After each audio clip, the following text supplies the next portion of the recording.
Assalamualaikum warahmatullahi wabarakatuh. Nah, di sini saya akan menjelaskan mengenai perkembangan pers di Indonesia. Yang pertama itu ada sejarah pers di Indonesia, di mana awal mulanya itu berasal dari dunia persurat kabaran di tanah air kita. Setelah itu, sejak abad 12, dunia pers di Eropa memang sudah mulai dirintis, sekalipun masih sangat sederhana, baik penampilan maupun mutu pemberitaannya.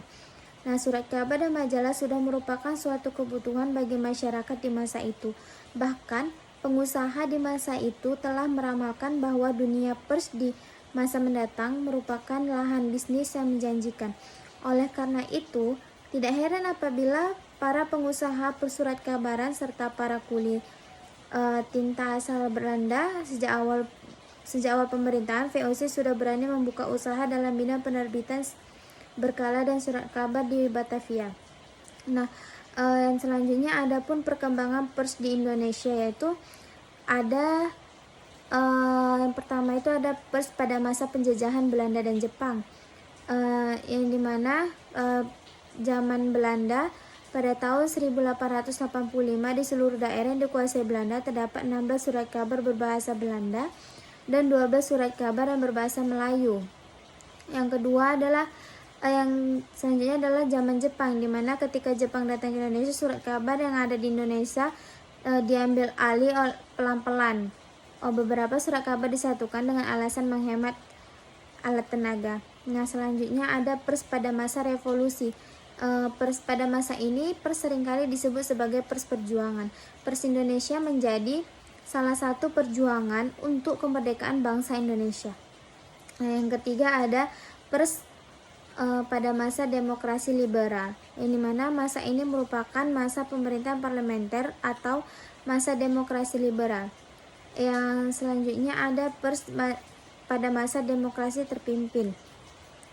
Pergolakan politik yang terus terjadi selama era demokrasi liberal menyebabkan Presiden Soekarno mengubah sistem politik yang berlaku di Indonesia. Selanjutnya ada masa Orde Baru. Setelah berakhirnya peristiwa G30 SPKI, berakhir pula masa pemerintahan Orde Lama, kemudian memasuki masa Orde Baru, dan selanjutnya ada masa reformasi,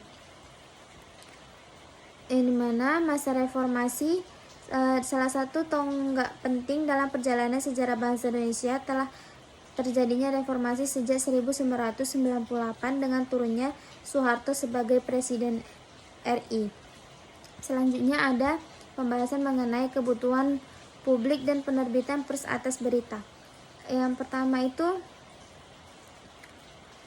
persaingan media massa cetak dan elektronik atas materi berita, yang dimana untuk menghadapi ketatnya persaingan media cetak dan online harus saling bersinergi pada era milenial, paling tidak pada media saat ini. Adapun teknik-teknik reportase mendalam dan keunggulannya seperti yang pertama riset mendalam, yang kedua tentukan angle menarik yang penting, yang ketiga buat daftar pertanyaannya, yang keempat minta narasumber tidak berbicara terlalu cepat, yang kelima tanyakan jika ada yang belum jelas, dan yang keenam klarifikasi. Nah, pemberitaan pers semakin luas sejak media internet hadir untuk memenuhi kebutuhan masyarakat yang haus akan informasi.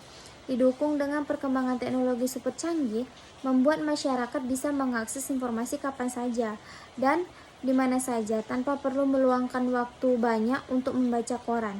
Nah, dan informasi yang masyarakat cari dan baca di media massa umumnya berkenaan dengan hal yang memudahkannya untuk mengetahui secara lengkap tentang situasi, informasi dalam segala aspek.